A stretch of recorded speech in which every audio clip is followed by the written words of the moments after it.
할렐루야 성도 여러분 반갑습니다. 오늘 이제 수요일이 되어서 저희가 함께 이 시간 함께 말씀을 나누는 묵상의 시간을 가지려고 합니다.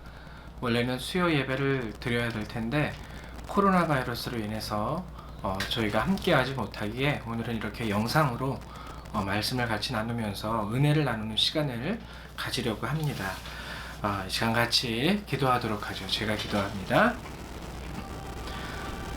사랑과 은혜가 많으신 하나님 참 감사합니다. 오늘도 저희들 이렇게 은혜 가운데 함께 말씀을 묵상하기 위해서 영상으로 이렇게 함께 모입니다. 주님 도와주셔서 오늘도 말씀을 나눌 때에 하나님의 은혜가 각 사람에게 임할 수 있도록 역사하여 주시고, 하나님 말씀을 통하여 우리의 공허한 마음 가운데 하나님의 은혜가 가득하게 임할 수 있도록 도우시고 축복하여 주시옵소서. 감사드리며 우리 주 예수님의 이름으로 기도했습니다. 아멘. 오늘 함께 보실 하나님의 말씀은 고린도전서 4장의 말씀입니다. 저희가 지난 주일날 4장 1절에서부터 16절까지의 말씀을 함께 나누었죠.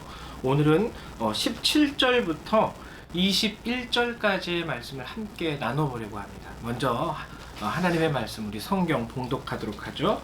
고린도전서 4장 17절에서 21절의 말씀입니다. 제가 봉독하겠습니다. 이로 말미암아 내가 주 안에서 내 사랑하고 신실한 아들 디모데를 너희에게 보내었으니 그가 너희로 하여금 그리스도 예수 안에서 나의 행사 곧 내가 각처 각 교회에서 가르치는 것을 생각나게 하리라.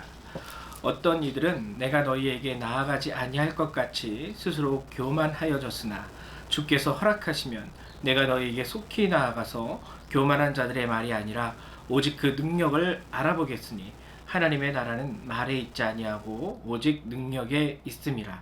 너희가 무엇을 원하느냐? 내가 매를 가지고 너희에게 나아가랴. 사랑과 온유한 마음으로 나아가랴. 아멘.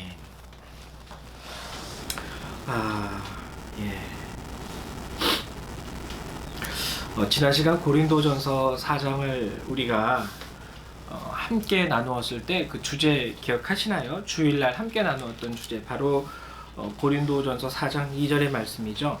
맡은 자들에게 구할 것은 충성이니라. 우리가 익히 많이 듣고 알고 있던 말씀. 간략하게 요약을 하자면 여기서 말하는 충성이라는 것은 예수 믿는 자처럼 살아가는 삶의 모습, 그것을 충성이라고 말씀을 드렸어요. 그래서 영어 성경으로 읽어보면 이 충성이라는 단어는 로열티라는 단어의 의미는 뭐냐면 정말 국가나 군주나 왕 되신 자를 위해서 정말 옳고 그름을 따지지 않고 뭔가 나에게 명령이 떨어졌을 때 나의 모든 것을 다 헌신하고 희생하여 그것을 이루어 드리려고 하는 그 노력과 마음을 충성이라고 했습니다. 그래서 이거는 영어로 치면 로열티예요. 근데 오늘 본문에 있는 충성, 우리 한글 성경으로 충성이라고 번역되어진 원래의 의미는 로열티가 아니라 영어 성경에서는 faithful, 이것은 믿음 있는, 신실한 이런 뜻의 단어이죠. 그래서 맡은 자들에게 구할 것은 믿음 있는 삶의 모습이라는 거예요. 그러니까 맡은 자, 4장 1절에 보면 사람이, 여기서 말하는 사람이라는 것은 우리 밖에 있는 사람들, 교회 안에 있는 사람들도 물론 포함되겠지만 주로 교회 밖에 있는 사람들, 그래서 교회 밖에 있는 세상의 사람들이 마땅히 우리를 그리스도의 일꾼이요 하나님의 비밀을 맡은 자로 여길지어다. 그러니까 세상 사람들이 보기에 우리가 하나님 믿는 사람들처럼 보여야 된다라는 거예요. 우리가 그리고 그것을 위해서 우리에게 요구되어지는 것이 있는데 그것은 충성. 좀 더 구체적으로 하나님을 믿는 자처럼 살아가는 삶의 모습. 하나님이 이것을 우리에게 구하고 있다라는 것이죠. 그래서 구체적으로 이 충성의 모습, 하나님을 믿는 자로서 살아가는 삶의 모습이란 무엇인가? 우리가 그것을 또 나누었었는데 그것은 온전히 예수님을 우리 마음의 중심에 모시고 살아가는 모습이라고 말씀드렸습니다. 그래서 주님이 왕이시기 때문에 주님이 하시는 것이고 주님이 이루시는 것이고 내 삶의 모든 중심에 주님이 계시기 때문에 나를 통하여 이루어지는 것들, 내가 가지고 있는 것들 또는 내가 누리고 있는 모든 것들에 대해서 스스로 자랑하거나 내세우지 않아요. 내가 가지고 있다면 그것을 주신 분도 하나님이십니다. 되게 겸손한 마음을 갖게 되죠. 내가 무언가를 이루었다면 그것을 이루신 분도, 나를 통하여 이루신 분도 하나님이십니다. 그래서 세상 사람들이 나에 대해서 어떠한 칭찬을 하더라도 그것에 대해서 다 하나님께 영광을 돌려드려요. 별로 신경을 쓰지 않아요. 그리고 사람들이 나에게 비판을 한다 할지라도, 예를 들면 그렇게까지 예수 믿어야 돼? 막 이런 식으로 비판을 한다 해도 그것을 마음에 두지 않습니다. 그래서 이렇게 살아가는 삶의 모습이 예수 믿는 사람들의 모습.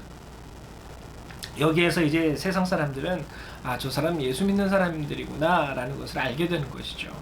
그렇기 때문에 또 한 가지 또 중요한 거 저희가 함께 나누었던 게 타인에 대해서도 판단하지 않게 된다. 왜냐면은 모든 사람의 삶의 중심에는 주님이 계세요.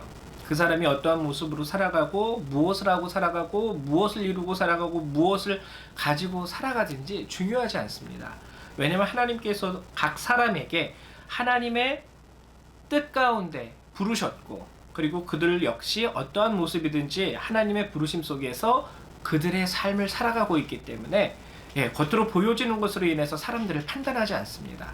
저 사람 역시 소중한 사람이고 하나님의 사람이고 또 저 사람 안에서도 하나님이 역사를 이루어가고 계시고, 그래서 우리는 이것이 바로 충성의 본질이라는 것을 지난 시간 함께 나누었습니다. 네, 서론이 길었죠. 그래서 오늘은 이제 여러분들하고 함께 나누려고 하는 부분 14절에서부터 이제 여러분하고 함께 나누려고 하는데, 오늘 함께 나눌 묵상의 주제는 바로 고린도전서 4장 20절입니다. 하나님의 나라는 말에 있지 아니하고 오직 능력에 있음이라. 하나님의 나라는 말에 있지 아니하고 오직 능력에 있다. 여러분, 이거 정확하게 무슨 뜻을 말하는 것일까요? 여기서 말하는 능력이라는 것은 무엇이고 말이라는 것은 무엇일까? 말 그대로 지난 우리 주일날 함께 나누었던 주제와 연관해서 여기서 말하는 능력에 대해서 우리가 오늘은 조금 더 알아보려고 하는데, 이 능력은 그 말씀대로 살아가는 힘입니다. 즉 앞에서 말한 것, 충성된 그 모습 그대로 살아가는 그 힘이 바로 능력이에요. 우리가 뭔가 능력이라고 얘기를 하면 특별한 것을 생각하거나 상상하게 되는 경우가 많이 있습니다. 뭔가 이렇게 특별한 일을 하는 것, 특별한 은사를 가지고 그 은사를 행하는 것, 이런 것들 능력으로 생각하는데요. 하나님께서 우리에게 구하시는 능력, 정말 그리스도인들이 가지고 있는 능력이라는 것은요, 말 그대로 주님을 마음의 중심에 두고 나 자신의 삶을 살아가는 것, 그리고 주님을 중심에 두고 타인의 삶의 모습을 바라보는 자세 그 자체가 하나님께서 우리에게 주신 가장 큰 능력의 모습이에요. 인간이라는 것은 참으로 변덕스럽기도 하고 하나님의 말씀을 알고 있음에도 불구하고 죄악으로 치우치는 것에 있어서 쉽게 넘어가고 쓰러지고 죄의 길로 삐뚤어지게 살아가는 그런 존재가 참 인간이라는 모습의 참 모습 중에 하나입니다. 그래서 오늘 사도 바울이 말한 모습을 우리는 그 충성의 모습을 이해할 수 있어요. 맞아, 그렇게 살아야지. 그래서 정말 7절에 얘기했던 것처럼 누가 너를 남달리 구별하였느냐? 하나님이 저를 구별해 주셨습니다. 내가 가지고 있는 능력이 나를 구별한 것도 아니고 내가 가진 내 삶의 배경, 가정 환경, 학력 이런 것이 나를 구별한 게 아니라 하나님의 은혜가 나를 구별하셨습니다. 다 알아요. 내가 받았은 적 어찌하여 받지 아니한 것 같이 자랑하느냐? 내가 가진 모든 것은 하나님으로부터 온 것입니다. 그렇기 때문에 내가 스스로 이루었다, 내가 스스로 만들어냈다, 내가 스스로 가졌다라고 스스로 얘기할 수 없죠. 다 알아요. 근데 살다 보면은 참 인간이 미련한 존재라서 그런지 모르지만 우리 인간들은 주변에 있는 많은 그들이 믿음의 형제이든 자매이든 아니면 믿음이 없는 자이든 세상의 가치와 판단으로 나 스스로와 남을 판단하는 경우가 많이 있죠. 저 사람보다 더 똑똑해지고 싶고, 저 사람보다 더 많이 가지고 싶고, 저 사람보다 더 많은 것을 이루고 싶고, 이것이 나쁜 것만은 아닙니다. 이러한 것 가운데서 선의의 경쟁이 일어나기 때문에 국가와 사회가 발전하는 부분도 있게 되지만 안 좋은 점도 있습니다. 판단을 하게 되죠. 소위 저 사람을 통해서도 하나님께서 역사하시고 그 안에도 주님이 있고 내 형제와 자매의 모습 가운데도 주의 형상이 있건만 어느 순간에 보면은 멸시하게 돼요. 내가 잘났으니까. 그리고 또 나보다 더 잘난 사람들을 이렇게 보게 된다면 열등감을 느끼게 되고 삶의 좌절을 느끼게 됩니다. 어느 순간 내 안에서 역사하고 나를 들어 사용하시는 하나님의 은혜에 대해서 그 가치가 저 사람의 모습을 봤을 때 내 안에서 역사하는 예수님의 가치는 확 낮아지는 거예요. 동일한 주님임에도 불구하고. 그래서 오늘 성경이 말하는 능력이라는 것은 무엇이냐? 우리가 그냥 아는 것에서 끝나는 것이 능력이 아닙니다. 그것을 알기 때문에요. 항상 그것을 의식하는 거예요. 그래서 이 능력은요. 나에게 인내할 수 있는 힘. 이것이 능력이죠. 견뎌낼 수 있는 힘. 이것이 능력이죠. 예수님이 내 안에 계셔. 예수님이 나의 형제와 자매들 가운데도 함께 계셔. 그렇기 때문에 저 사람의 모습이 어떠하든 내가 그를 함부로 판단해서는 안 되고 또 나의 모습이 어떠하든 내가 스스로 자고하거나 스스로 좌절해서도 안 돼. 여러분 근데요. 좌절해서는 안 된다고 생각한다고 해서 좌절이 안 됩니까? 내가 스스로 어깨에다가 힘을 주고 교만해서는 안 돼 라고 얘기한다고 스스로 내가 겸손해질 수 있습니까? 그렇기 때문에 우리 그리스도인들은요, 우리 가운데 있는 이 죄의 본성과 싸우게 되는 거예요. 그래서 내가 스스로 교만해지려 할 때, 교만해지려고 하는 나의 마음과 하나님의 말씀 안에서 옳은 것을 따르려 하는 나의 마음이 싸웁니다. 그래서 교만해지려고 하는 마음을 누르는 거예요. 내 스스로 열등감을 느끼고 좌절감이 나를 덮쳐올 때에도 예수 그리스도께서 나를 위하여 하늘의 영광을 버리셨어. 예수 그리스도께서 나를 위하여 십자가에 피 흘려 돌아가셨어. 나는 정말 주님의 사랑받는 자고 나는 내 모습이 이렇다 할지라도 주님은 나를 존귀한 주의 자녀로 삼아주셨어. 하고 또 나를 붙잡는 거예요. 내가 쓰러지려 할 때 다시 스스로 이렇게 세우는 거예요. 여러분 이게요. 정말 쉽지 않은 거예요. 정말 어려운 겁니다. 근데요. 어떤 그리스도인들은 그것을 하루하루 실천하면서 살아가고 있어요. 거기에는 죄에 대한 저항력이 필요합니다. 그리고 인생 가운데에서 우리에게 다가오는 여러 가지 환난과 근심과 고민과 걱정에 대한 인내도 필요해요. 이러한 모든 것들이 바로 능력이라는 것이죠. 하나님의 나라는 말에 있지 않습니다. 우리가 아는 것에서 끝이면 안 돼요. 하나님의 말씀을 알고 그 뜻을 알았다고 마치 수학 공식을 풀다가 답을 찾아냈어 하고 시험 문제에 1 더하기 1은 2 라고 적어내는 것에서 끝나는 것이 신앙생활이 아니라는 겁니다. 그렇기 때문에 하나님의 나라 말에 있지 않아요. 하나님의 나라는 능력에 있습니다. 그리고 능력이라는 것은 그렇게 살아가기 위하여 인내하고 그리고 애쓰고 스스로 겸손하기 위하여 노력하는 그리스도인들의 그 마음의 그 갈등 가운데에서 신앙의 모습대로 살아가려고 하는 그 모습이 바로 능력이에요. 그를 통해서 쉽게 말하면은 우리가 상상할 수 있을 만한 일이 일어나지 않아도 상관없습니다. 예를 들면은 성경에 보니까는 기도했더니 병든 자가 나음을 받았다. 그러면 우리는 쉽게 우리 눈에 보여지는 그 현상으로 인해서 그 그 사람을 능력의 사람으로 인정해 줄 수가 있겠지요. 이런 것도 하나의 능력이겠지만 오늘 고린도전서 4장 전체의 본문을 살펴보았을 때 정말 그리스도인의 능력, 하나님의 나라는 그러한 능력에 있는 것이 아니라 하루하루 하나님의 말씀대로 살아가기 위하여 애쓰고 노력하는 그 모습 자체가 능력이라는 것이죠. 여러분, 세상 사람들은 이러한 것을 위해서 굳이 싸우려고 하지 않습니다. 내가 잘난 것에 대해서 스스로 교만해지려는 마음을 낮추려고 애쓰지 않아요. 왜? 나는 잘났으니까. 세상의 가치는 그래요.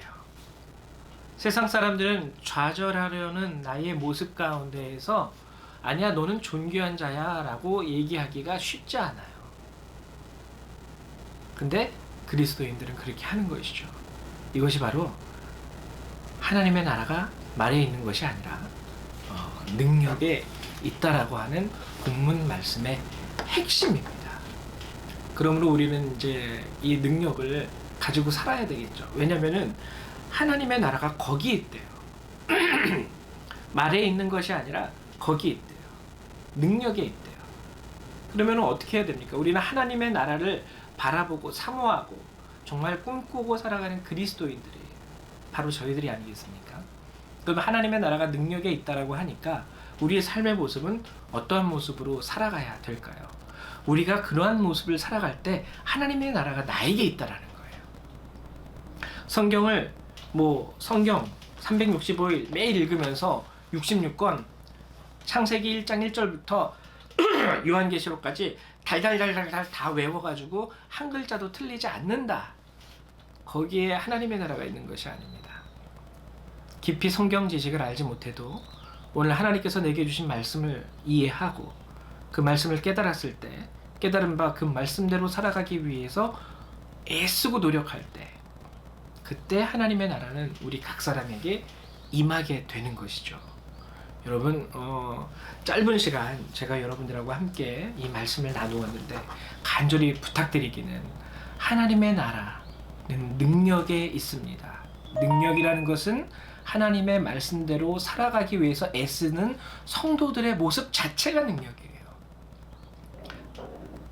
오늘도 그러한 능력을 소유하시면서 그러한 능력을 보이시면서 살아가실 수 있는 모든 주님의 복된 자녀 되시기를 예수님의 이름으로 축원합니다. 우리 잠깐 기도하도록 할게요. 사랑과 은혜가 많으신 하나님, 참 감사합니다. 하나님의 나라는 말에 있지 않습니다. 하나님의 나라는 능력에 있습니다. 하나님, 모든 성경의 말씀을 달달 외우고 있다 한들 그곳에 하나님의 나라가 있는 것이 아니라, 그래도 오늘 주신 바 하나님의 말씀을 모두 알지 못하고 모두 외우지 못한다 할지라도 오늘 주께서 주신 바 그 하나님의 말씀을 가지고 살아가려고 애쓰고 노력하는 모든 성도들의 삶 가운데 하나님의 나라가 있는 줄 믿습니다. 하나님, 주님을 믿는다 하면서도 하나님의 나라를 매일마다 잊어버리고 놓쳐버리고 살아가는 그러한 그리스도인이 아니라 날마다 하나님의 나라를 소유하고 그 하나님의 나라 가운데서 주께서 공급하시는 은혜와 능력을 또한 맛보며 살아갈 수 있는 우리 모든 성도님들이 될 수 있도록 도우시고 축복하여 주시옵소서. 주 예수님의 이름으로 기도했습니다. 아멘. 네, 오늘도 함께 하신 우리 성도 여러분들 감사드리고 주님의 이름으로 축복합니다. 우리 다음 시간 우리 주일 예배 때 또 다시 한번 만나 뵙도록 하겠습니다. 감사합니다.